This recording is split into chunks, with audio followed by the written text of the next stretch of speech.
আসসালামু আলাইকুম এসএসসি 26 এবং 27 এসএসসি এমসিকিউ মাস্টার সিরিজের আরেকটি ক্লাসে তোমাকে স্বাগতম। আজকের ক্লাসে আমরা মূলত যশোর বোর্ড 25-এ আসা যতগুলো এমসিকিউ আছে যেগুলো তোমাদের এসএসসি 26-এর সিলেবাসে আছে সেগুলো নিয়ে আলোচনা করব। চলো শুরু করি। আচ্ছা, আমাদেরকে বলে দিছে যে আমাকে ফ্রিকোয়েন্সিটা বলে দিছে। কম্পাঙ্কের একটি বায়ুর 3 সেকেন্ডে 1050 মিটার পথ অতিক্রম করে তরঙ্গ দৈর্ঘ্য বের করতে বলছে আমাকে। আমাকে মূলত ল্যামডার মান বের করতে বলছে। তাহলে এই যে ল্যামডার মান তরঙ্গ দৈর্ঘ্যের মানটা আমাকে বের করতে বলছে। তাহলে এটা আমি কিভাবে বের করব? প্রথমে আমি ডিসটেন্সটা বের করে নিই। 3 সেকেন্ডে গেছে, দেখো 3 সেকেন্ডে গেছে 1050 মিটার। তাহলে আমি 1050কে যখন 3 দিয়ে ভাগ দিয়ে দিব তখন আমি এগুলো কিন্তু সবগুলো তোমার কিসের মধ্যে হচ্ছে? ক্যালকুলেটরের মধ্যে হচ্ছে। আমি যে হিসাবগুলো দেখাচ্ছি এগুলো তোমার একটাও হাতে করার দরকার নেই, সবগুলো তুমি ক্যালকুলেটরের মাধ্যমে করতেছো। তাহলে তুমি যদি ক্যালকুলেটরের মাধ্যমে করো এগুলো আসলে এক নিমিষে হয়ে যাবে, ঠিক আছে? এত চিন্তা করার দরকার নেই যেগুলো হইতে কতক্ষণ লাগতেছে, এত সময় কি আমি পাবো নাকি, এত টেনশন করার দরকার নেই। এগুলো সবগুলো তুমি ক্যালকুলেটরে করবে, ঠিক আছে? তার মানে তুমি 1 সেকেন্ডে কতটুকু যেতে পারবে? তুমি 1 সেকেন্ডে 350 মিটার যেতে পারবে। তার মানে এটাই হচ্ছে তোমার বেগ। তুমি 1 সেকেন্ডে যেতে পারতেছো কত? 350 মিটার ms ইনভার্স 1, মানে প্রতি সেকেন্ডে তুমি 350 মিটার যেতে পারতেছো।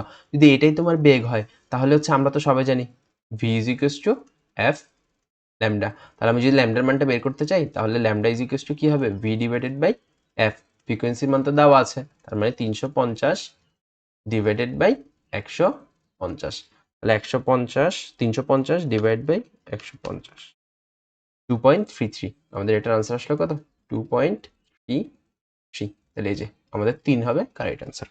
চলো, আচ্ছা, নিচের কোনটি তরঙ্গ দৈর্ঘ্য দৃশ্যমান আলোর তরঙ্গ? আচ্ছা, এটা একটু বুঝার চেষ্টা করো। আমাদের দৃশ্যমান তরঙ্গ দৈর্ঘ্য আছে, ওখানের মধ্যে সবচেয়ে কম তরঙ্গ দৈর্ঘ্য হচ্ছে বেগুনির আর সবচেয়ে বেশি হচ্ছে লালের, ঠিক আছে? এখন দৃশ্যমান তরঙ্গ দৈর্ঘ্য সবচেয়ে বড় মানে কি? লালটা থেকে বড়। লালটা থেকে বড় তরঙ্গ দৈর্ঘ্য কার? তো আমরা যদি একটু যে আমাদের যেই দর্পণের যে অধ্যায়টা আছে ওই দর্পণের অধ্যায়ের প্রথমের দিকে তুমি একটা ছবি দেখতে পাবা। ওখানের মধ্যে তুমি কি দেখতে পাও? ওখানের মধ্যে তুমি মূলত দেখতে পাও যে কোনটা হচ্ছে সবচেয়ে কম তরঙ্গ থেকে সবচেয়ে বেশি তরঙ্গ দৈর্ঘ্যের দিকে গেছে আর কি। তো ওখানের মধ্যে সবচেয়ে কম তরঙ্গ হচ্ছে কে? গামা। গামা হচ্ছে যে সবথেকে কম তরঙ্গ দৈর্ঘ্য। গামার পর কি আছে? X ray. এক্স রে হচ্ছে তারপরে এক্স রের পর কি আছে? ইউভি। ইউভির হচ্ছে আমাদের দৃশ্যমান আলো, দৃশ্যমান তরঙ্গ দৈর্ঘ্য। দৃশ্যমান তরঙ্গ দৈর্ঘ্য যেটা আছে ওইটা হচ্ছে এখানে। তারপরে কি আছে?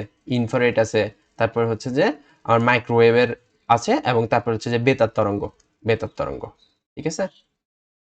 বেতার তরঙ্গ। তাহলে এই যে আমার দৃশ্যমান থেকে বড় বলছে, যেহেতু লাল এখানে সবচেয়ে বড় হচ্ছে লাল, লাল থেকে বড় লাগবে আমার। তাহলে আমাকে লাল থেকে বড় বললে এটা কি হবে?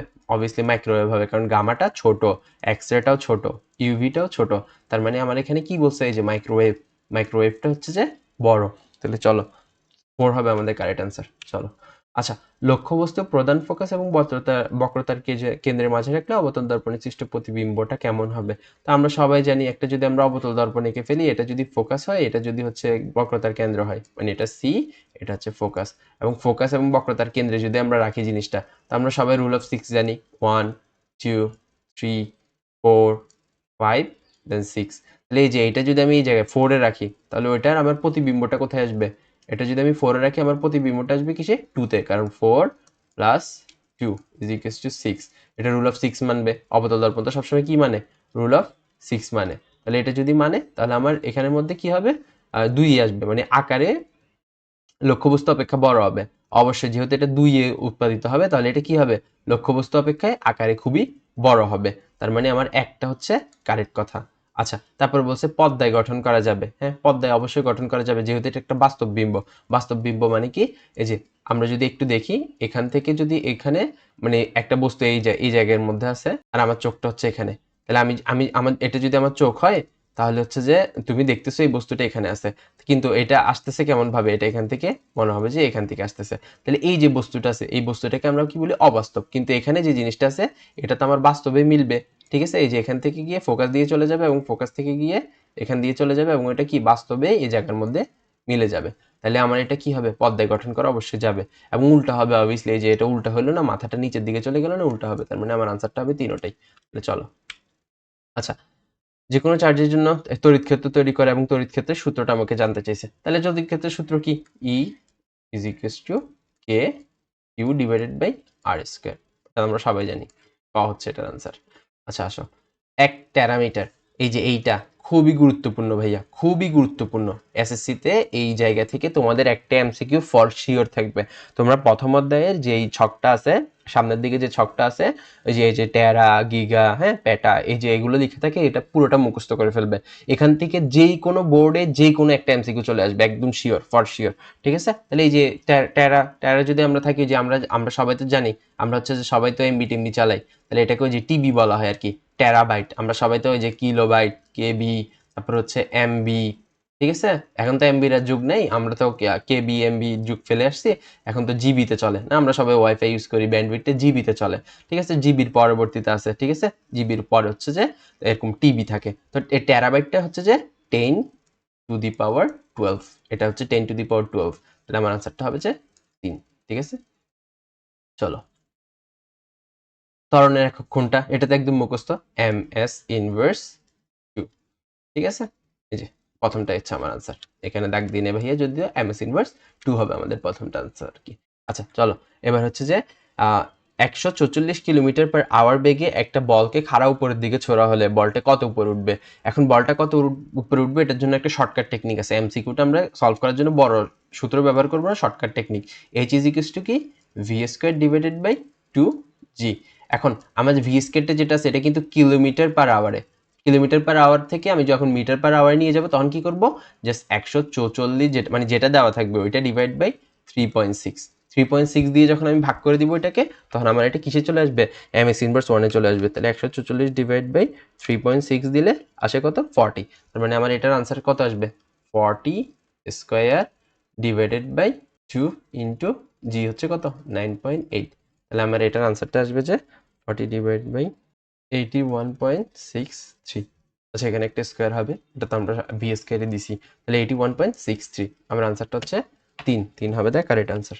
চলো, ওপর থেকে লাফ দিয়ে নিচে পড়ার সময় কোন ঘর্ষণ কাজ করবে? যেহেতু আমরা একটা মাধ্যমের মধ্যে দিয়ে ওপর থেকে নিচে পড়তেছি, তাহলে ওপর থেকে নিচে পড়ার সময় কোন ঘর্ষণ কাজ করবে? আমার প্রবাহী ঘর্ষণ কাজ করবে। কারণ আমরা সবাই তো জানি, কোন একটা মাধ্যমে যখন আমরা উপর থেকে নিচের দিকে পড়ি, এটা পানির ক্ষেত্রেও সত্য, আবার কি বায়ুর ক্ষেত্রেও সত্য, তাহলে এটাকে আমাদেরকে কি বলা হয়, প্রবাহী ঘর্ষণ। ঠিক আছে? তাহলে আমার আনসারটা কত হবে? আমার আনসারটা হবে যে 4।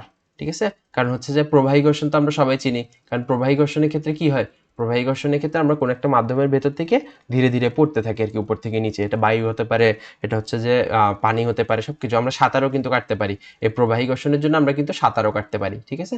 আচ্ছা আসো, কোনো কোনো বস্তুর অবস্থা বা অবস্থানের পরিবর্তন। আচ্ছা, কোনো বস্তুর অবস্থান যদি আমি পরিবর্তন করি, ধরো এটা একটা ক্যালকুলেটর, এই ক্যালকুলেটরটা যদি আমি নিচ থেকে উপরে তুলি, তাহলে এই যে এটার অবস্থান পরিবর্তন হলে, এবং অবস্থানে পরিবর্তন হওয়ার জন্য কি হয়েছে, এটার মধ্যে বিভব শক্তি জমা হয়েছে, এটার মধ্যে বিভব শক্তি জমা হয়েছে, এটাকে যদি আমি এখন ছেড়ে দিই, এটা পড়ে যাবে। তাহলে এই যে একটা অবস্থানে পরিবর্তন হলো, একটা অবস্থানে পরিবর্তন হলে এটার মধ্যে বিভব শক্তি জমা হলো, তার মানে অবস্থানে পরিবর্তন হলে কোনো বস্তুর মধ্যে কি হয়, বিভব শক্তির সৃষ্টি হয়। তাহলে এটার আনসার কি হবে, ক হবে।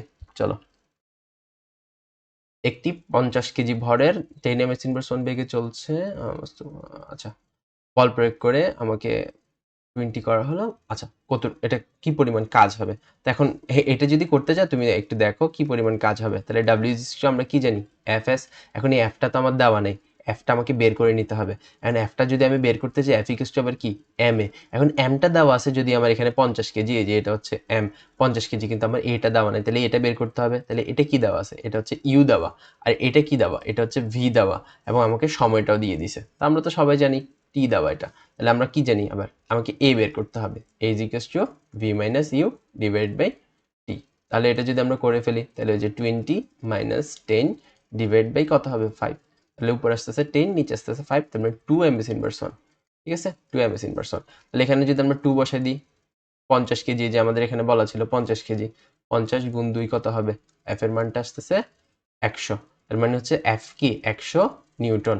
তাহলে এই যে এখানে বসাই দাও, 100 গুণ এস, এস এর ভ্যালুটা কত দেওয়া আছে, এই যে এখানে এস এর ভ্যালু দেওয়া আছে 75 মিটার গেছে, তার মানে 75 মিটার। তাহলে 75 মিটার যদি আমি বসে দিই, এটা কত হবে, এটা তো আমরা ক্যালকুলেটরও লাগবে না, 7500। এই যে 7500 জুল, আমাদের আনসার হবে এটা। চলো, এটা খুবই সুন্দর একটা ম্যাথ ছিল। ঠিক আছে? এটা যদি তুমি একটু বুঝো, এখানে কিন্তু আমরা 3টা সূত্র ব্যবহার করছি, এবং এগুলো সবগুলো কিন্তু তোমার 1 মিনিটের মধ্যে করতে হবে। ঠিক আছে? তুমি অনেক দ্রুত ক্যালকুলেশন করতে হবে এটা, যে তোমার বুঝে যেতে হবে কাজ, কাজ মানে W equals to F S, F যদি আমার এখানে না দেওয়া থাকে, F equals to M A, M যদি না দেওয়া, এ যদি না দেওয়া থাকে, A equals to V minus U divide by T. এই জিনিসপাতিগুলো তোমার খুব দ্রুত হইতে হবে, তোমার ব্রেনের মধ্যে ক্যালকুলেশন খুব ফাস্ট করতে হবে, ঠিক আছে? তবে আবার অ্যাকুরেটও রাখতে হবে, ভুল করা যাবে না একদম। এবার আসো, পারদের শব্দের বেগ কত? এটা একদম মুখস্থ টাইপসে, তোমাদের বইয়ের মধ্যে ছকের মধ্যে ডিজিট দেওয়া আছে, পারদের শব্দের বেগটা কত? ওটা হচ্ছে 1450। আসো। আচ্ছা, thank you for watching this video. তোমরা যারা হচ্ছে যে আমাদের এই চ্যানেলটা ফলো করে থাকো, তোমাদের জন্য তো আমাদের এই সিরিজটা কমপ্লিট হবেই। যার সামনে আমাদের রসায়নের ভিডিওগুলো আসতেছে, ফিজিক্স শেষ হবে, রসায়ন শেষ হবে, বায়োলজি শেষ হবে, তারপর আমরা ম্যাথের ভিডিওগুলো আনার চেষ্টা করবো। তো যারাই আমাদের এই ভিডিওগুলো দেখতে চাও, তারা দয়া করে তোমাদের বন্ধুদের কাছে এই ভিডিওগুলো শেয়ার করে দিবে এবং চ্যানেলটা দয়া করে সাবস্ক্রাইব করে দিবে।